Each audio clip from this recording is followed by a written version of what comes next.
Hai semuanya, balik lagi sama Calon Sarjana. Pada tahun 2020 kemarin, Indonesia itu nggak dikejutkan hanya saja dengan kabar pandemi doang. Nama Reinhard Sinaga juga ikut membeludak tuh teman-teman, yang mana memperburuk keadaan, terutama citranya sebagai Indonesia di mata internasional. Mungkin pas itu pada nggak sadar gara-gara kondisinya lagi kacau banget ya. Tapi ada baiknya kalian tahu masalah ini guys, karena banyak sekali yang bisa kita pelajari dari hal ini. So, hai, gue Andre dari Calon Sarjana dan inilah guys penjelasan kasus terbesar yang dilakukan Reinhard Sinaga pada ratusan korbannya. By the way, kalau kalian suka dengan video seperti ini, jangan lupa kasih like, share, dan juga subscribe-nya teman-teman.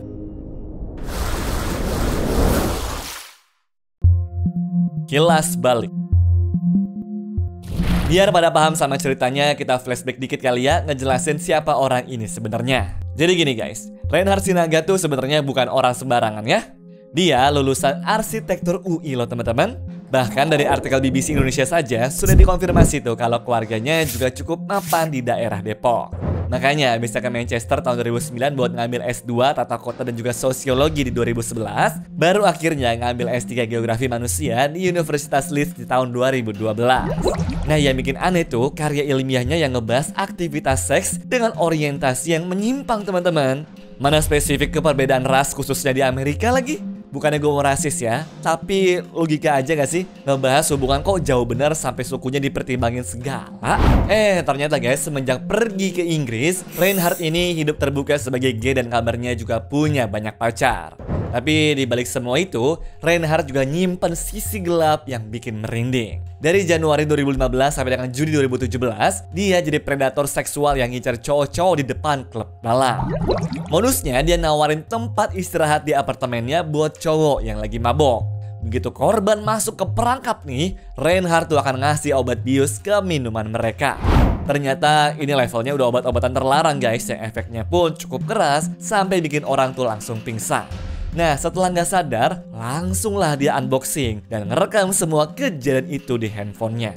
Yang bikin tambah ngeri, korbannya tuh ada dari usia 18 tahun sampai dengan 36 tahun. Walaupun kebanyakan memang di umur 21 tahun nih teman-teman. Dirinya nggak mau ngincar orang-orang yang masih di bawah umur karena tahu hukumannya tuh bisa lebih berat lagi guys. Dirinya juga sudah mempertimbangkan kalau besokannya orang itu bangun, mereka 100% deh bakal langsung cabut dan gak berani ngapa-ngapain lagi. Persis kayak yang dipikirannya si Daniel, si salah satu korbannya yang cuma bisa bengong doang tuh karena gak tahu apa-apa dan gak yakin kalau mau ngelapor. Bahkan gak jarang kalau sampai ada yang trauma dan berujung keras buat keluar dari semua itu. Untungnya korban terakhirnya itu salah sasaran dan kebetulan dia pemain rugby guys, jadi bisa ngelawan di hari itu. Kalian harus tahu sih gimana liciknya ini orang juga. Pas mangsanya tuh sadar kalau pelakunya tuh ada di atasnya, ini orang malah teriak balik dan bilang ada penyusup coba. Sebelum akhirnya dipukulin korban dan juga berhasil ngelapor, polisi malah sempet tuh salah tangkap karena dikira pengakuannya Reinhard tuh ya beneran. Untung ada barang bukti berupa rekaman tadi teman-teman. Makanya polisi berbaliklah menangkapnya. Habis itu mulailah melakukan penyelidikan juga. Hasilnya Reinhard dinyatakan bersalah atas 159 dakwaan, termasuk 136 kasus pemerkosaan. Polisi bahkan bilang jumlah korban itu bisa sampai dengan 200 orang dengan total video bukti sampai dengan 3,28 terabyte teman-teman. Dan pada akhirnya Reinhard Sinaga inilah yang dapat 2 gelar sekaligus tuh, yaitu pelaku kejahatan paling kejam dan juga predator berantai terbesar sepanjang sejarah Inggris. Proses hukum. Per Desember 2020 kemarin, hakim pun sudah memutuskan tuh guys buat ngasih hukuman penjara seumur hidup. Ya dengan minimum penjara sampai dengan 40 tahun sebelum akhirnya dia tuh bisa minta pembebasan bersyarat.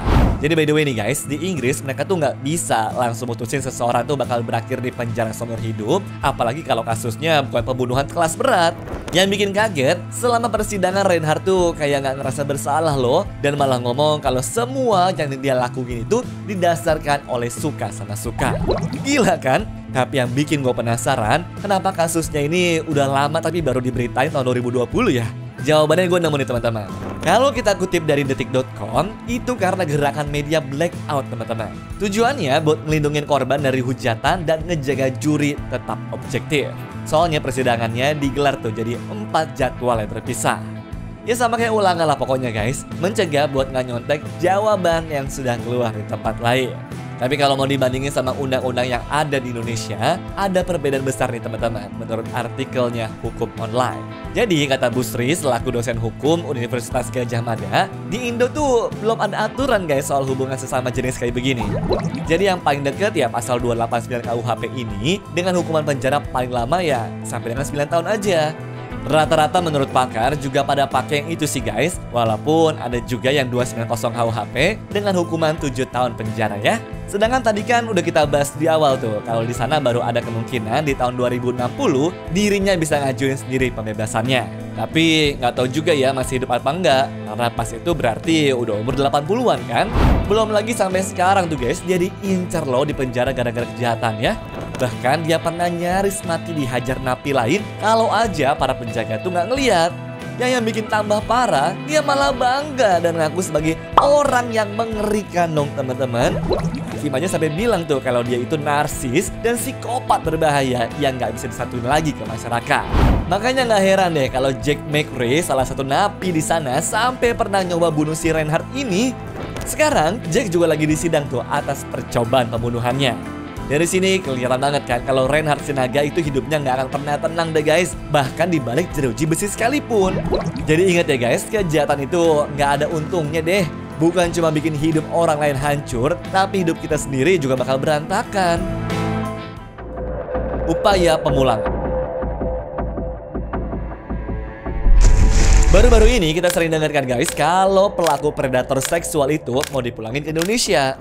Nah ternyata katanya Pak Yusril Ihza Mahendra, pihak keluarga sendirilah yang minta ke Menteri Koordinator Bidang Hukum khususnya bagian hak asasi manusia. Dan belum lama ini juga keluarga dari yang bersangkutan itu sudah datang ke Menteri Koordinator kami, dan kami mendengar juga pertimbangan permintaan dari pihak keluarganya. Alasannya mereka tuh kesulitan komunikasi gara-gara keamanan di penjara Inggris yang super ketat. Mungkin juga mereka takut kali ya nggak bisa ketemu sama anaknya lagi setelah insiden penyerangan terakhir di penjara. Tapi tenang ya teman-teman, kalau memang Reinhardt ini beneran dipulangin, dia tuh nggak bakal dilepas gitu aja ke masyarakat kok. Pak Menko sendiri bilang kalau Reinhardt ini bakal ditahan di tempat dengan keamanan paling ketat di Indonesia. Mungkin Nusa Kambangan kali ya? Namun yang bikin rumit, ternyata Inggris dan juga Indonesia tuh belum punya perjanjian buat transfer narapidana seperti ini teman-teman. Willy Aditya selaku Ketua Komisi 13 DPR bilang, satu-satunya jalan tuh guys ya bikin perjanjian baru. Tapi itu juga kemungkinannya kecil banget. Yang intinya sih pemerintah ngotot lah pengen ngurusin ini atas dasar kemanusiaan. Tapi di sisi lain, Ketua Umum Persatuan Mahasiswa Indo di Inggris tuh bilang kalau penderitaan korban-korban Reinhardt tuh lebih berasa langsung di sana. Media di Inggris juga ternyata masih objektif tuh guys dalam memberitakan kasus ini teman-teman. Mereka nggak langsung ngejudge semua orang Indonesia, walaupun ya beritanya jadi headline berhari-hari tuh teman-teman. Kesimpulan.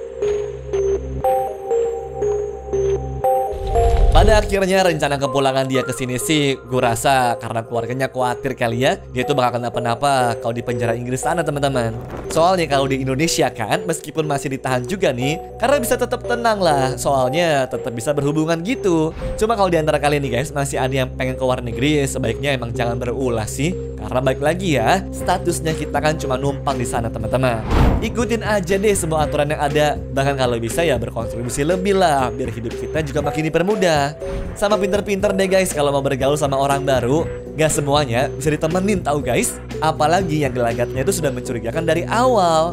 Mending jaga jarak dulu deh beberapa tahun sambil ngeliat orang itu seperti apa. Ini juga berlaku ke siapapun lo ya, termasuk ke bule-bule yang pergaulannya gak jelas. Lagian, hidup tenang itu lebih enak gak sih daripada dikejar-kejar masalah? Oh ya, jangan juga main asal terima juga nih guys kalau dikasih sesuatu sama orang ya. Berabe ntar urusannya. Ya, tapi ngomong-ngomong kalian pernah gak nih ada pengalaman buruk juga yang setelah dilakuin baru nyesel? Kenapa nggak lurus-lurus aja ya pas itu? Jangan ragu buat tulis di kolom komentar ya guys. So, segitu aja dulu video kita hari ini. Sampai jumpa di video selanjutnya. Bye-bye. Anyways, cukup sampai di sini ya guys video hari ini. Sampai jumpa di video selanjutnya. Dah.